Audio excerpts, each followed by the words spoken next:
Yesus, Kau telah memulai segala yang baik dalamku.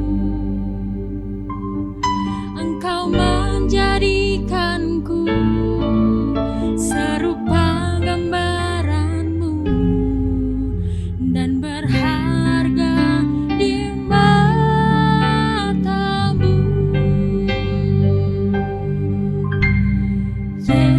Yesus, Kau telah memulai karya yang mulia dalamku. Kau berikan hidup-Mu sebagai ganti dosaku, dan kasih-Mu padaku.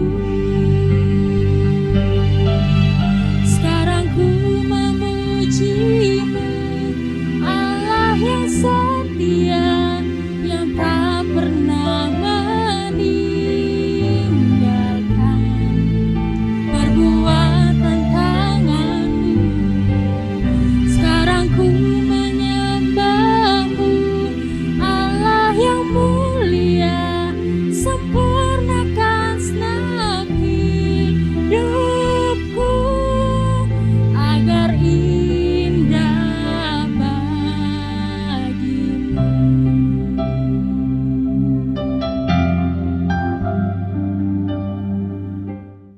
Shalom Bapak Ibu Saudara yang dikasihi oleh Tuhan Yesus. Berjumpa kembali dengan Rehat, Renungan Hati Sehat dari Gereja Baptis Indonesia Ngadinegara. Mari kita berdoa terlebih dahulu. Bapa di dalam surga, kami bersyukur untuk kebaikan kemurahan-Mu di dalam hidup kami.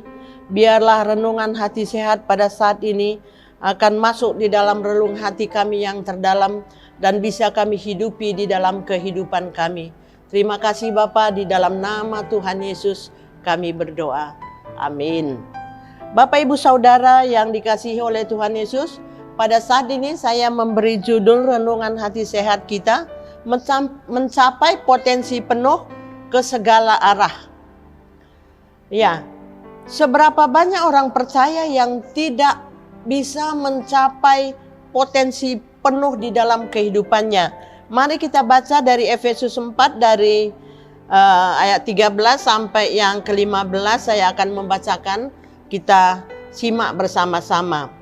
Sampai kita semua telah mencapai kesatuan iman dan pengetahuan yang benar tentang Anak Allah, kedewasaan penuh dan tingkat pertumbuhan sesuai dengan kepenuhan Kristus, sehingga kita bukan lagi anak-anak yang diombang-ambingkan oleh rupa-rupa angin pengajaran, oleh permainan palsu manusia dalam kelicikan mereka yang menyesatkan, tetapi dengan teguh berpegang kepada kebenaran di dalam kasih, kita bertumbuh di dalam segala hal ke arah Dia, Kristus yang adalah kepala. Ya, sebagai orang percaya, Kristus adalah kepala di dalam kehidupan kita. Di dalam ayat ini dikatakan bahwa kita bertumbuh ke segala arah, baik itu secara tubuh, jiwa maupun roh. Kita bertumbuh dan berpusat kepada Allah. Setelah kelahiran baru Bapak Ibu Saudara yang dikasihi oleh Tuhan Yesus, kita seharusnya bertumbuh secara tubuh, jiwa, dan roh. Kita bertumbuh secara tubuh. Kita adalah bait Allah, tidak tercemar dengan kehidupan kedagingan, yang dimana di dalam Roma 12 ayat 1 di sana dikatakan, karena itu saudara-saudara, demi kemurahan Allah aku menasihatkan kamu supaya kamu mempersembahkan tubuhmu sebagai persembahan yang hidup, yang kudus dan yang berkenan kepada Allah. Itu adalah ibadahmu yang sejati. Bapak Ibu Saudara yang dikasihi oleh Tuhan Yesus, tubuh kita adalah bait Allah yang tidak tercemar dengan kehidupan kedagingan. Kita mempersembahkan tubuh kita sebagai persembahan yang hidup, yang kudus, yang berkenan kepada Allah. Dan itu adalah ibadah kita yang sejati. Itu kebenaran firman Tuhan menjelaskan kepada kita sekalian bahwa tubuh ini adalah bait Allah. Jangan lagi dicemarkan oleh rupa-rupa dunia ini. Yang kedua, kita bertumbuh ke dalam kehidupan jiwa. Roma 12 ayat 2 di sana dikatakan bagiannya, janganlah kamu menjadi serupa dengan dunia ini, tetapi berubahlah oleh pembaharuan budimu. Berubah oleh pembaharuan budi. Kita seharusnya bertumbuh ke dalam kehidupan jiwa, mengalami pembaharuan budi, jiwa yang sehat, mampu membedakan manakah kehendak Allah, apa yang baik, yang berkenan kepada Allah, dan yang sempurna. Di ayat selanjutnya di bagian B, sehingga kamu dapat membedakan manakah kehendak Allah, apakah yang baik, yang berkenan kepada Allah, dan yang sempurna.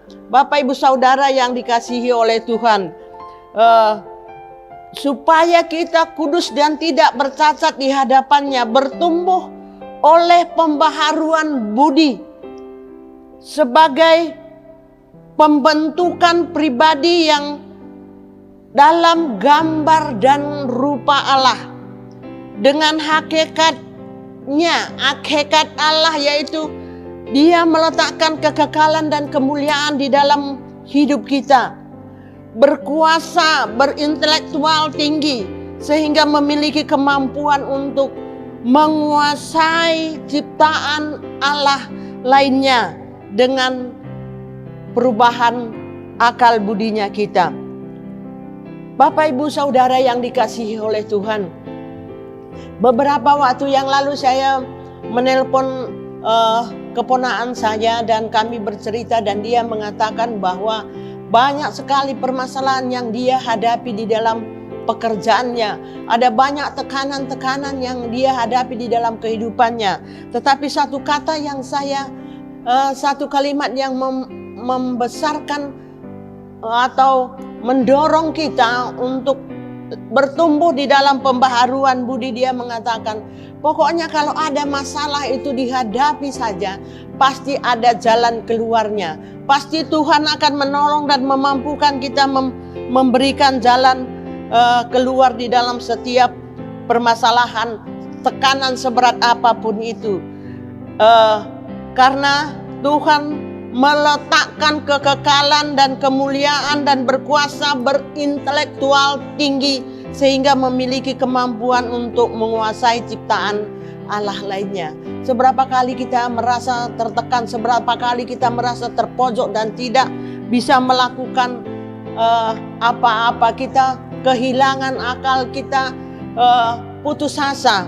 Tetapi firman Tuhan ini mengatakan kita diberikan kemampuan berintelektual tinggi, hadapi segala permasalahan itu dengan bersama-sama dengan Tuhan, dan Tuhan pasti memberikan yang jalan keluar bagi kita. Kita memiliki karakter, bukan hanya secara intelektual kita tinggi, tetapi kita memiliki karakter kasih, adil, bijak, baik, murah hati, dan lain sebagainya. Sebagai orang percaya, kita diberikan kemampuan yang tinggi, intelektual yang tinggi untuk menghadapi kehidupan ini. Seberapa kali kita merasa tidak mampu menyelesaikan tugas-tugas kuliah kita. Seberapa kali kita merasa kita tidak mampu untuk menyelesaikan pekerjaan-pekerjaan kita karena tekanan-tekanan dari dalam maupun dari luar.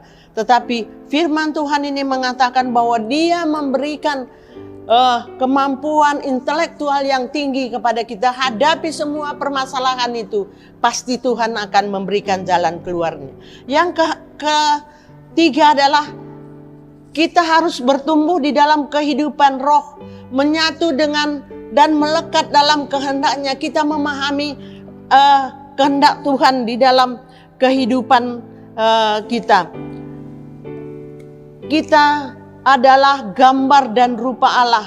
Kita paham apa itu kehendak Tuhan. Sebagai orang percaya, tidak ada seorang pun yang seharusnya tidak mengerti kehendak Allah, harus memahami kehendak Allah. Sering sekali orang percaya itu sibuk dengan mengurusi urusan tubuh,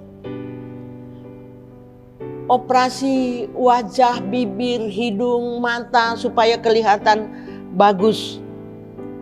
Dan cara berpakaian, cara berpenampilan dengan pakaian atau tas atau sepatu yang branded. Dan juga secara kesehatan, pergi ke rumah sakit yang terkenal dan lain sebagainya. Seharusnya kehidupan lahiriah kita ini berlanjut kepada kehidupan jiwa dan roh. Bukan hanya memperbaiki penampilan tubuh kita, tetapi juga kita bertumbuh di dalam kehidupan jiwa dan kehidupan roh kita. Jika pertumbuhan tidak secara menyeluruh, maka pertumbuhan akan menjadi tidak normal atau abnormal. Cara berpikir menjadi abnormal, pikiran sibuk, pikiran ngelantur, pikiran porno, pikiran jorok, pikiran kotor, itu yang muncul di dalam pikiran kita kalau kita tidak bertumbuh secara menyeluruh di dalam Tuhan, akan menjadi abnormal atau tidak bertumbuh sebagaimana mestinya. Pikiran-pikiran negatif tidak bertumbuh maksimal. Aku tidak bisa, aku gagal, aku tidak mampu. Secara pendidikan tidak mencapai maksimal, secara pelayanan tidak mencapai maksimal, bekerja juga tidak mencapai maksimal. Ada masalah, ada kendala yang kita hadapi. Tetapi ingat bahwa kita adalah gambar dan rupa Allah yang diberikan kemampuan memiliki intelektual yang tinggi dan memiliki hati yang penuh dengan kasih, penuh dengan belas kasihan. Kalau kita tidak bertumbuh dengan baik, maka kita memiliki emosi yang tidak normal atau abnormal, yang meledak-ledak kalau marah. Emosi ini perlu penyelesaian di dalam kehidupan kita. Keputusan-keputusan kita pun kadang-kadang tidak sebagaimana mestinya atau abnormal. Kita menjadi orang yang egois, tidak menyerahkan kepada Allah sehingga kehendak Allah tidak terjadi di dalam kehidupan kita.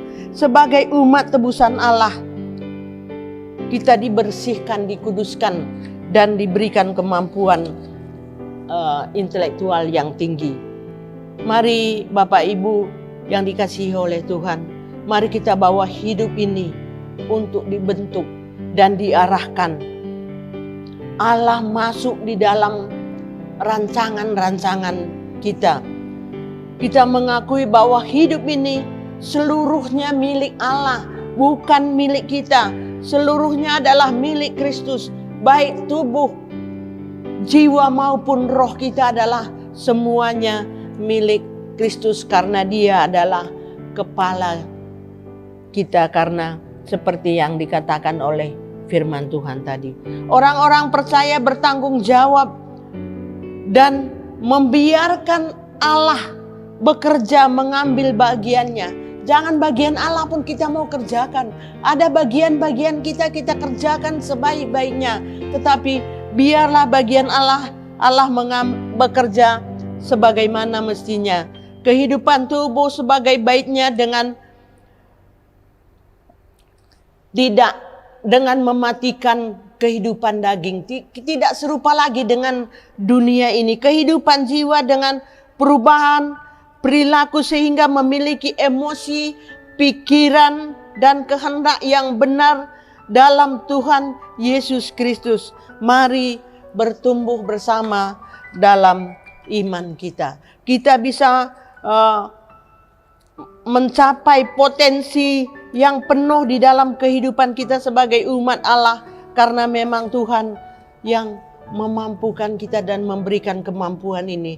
Mari capai potensi penuh ke segala arah di dalam kehidupan kita, baik secara tubuh, secara jiwa, maupun secara roh, karena Allah adalah kepala kita. Mari kita berdoa.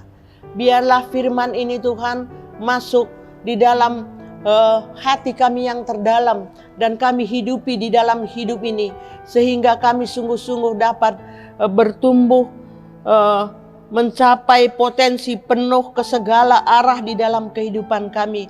Kami tidak lagi merasa rendah, kami tidak lagi merasa tidak mampu, tetapi kami ini adalah umat kesayangan Allah. Kami ini adalah anak-anak Tuhan yang segambar dan serupa dengan Allah, yang memiliki intelektual yang tinggi dengan penuh kasih bijak dan pikiran-pikiran yang baik di dalam hidup kami. Terima kasih Bapa, terima kasih untuk kebenaran-Mu pada saat ini. Biarlah setiap orang yang mendengarkannya diurapi oleh Tuhan. Terima kasih Bapa, di dalam nama Tuhan Yesus kami berdoa. Amin. Tuhan Yesus memberkati.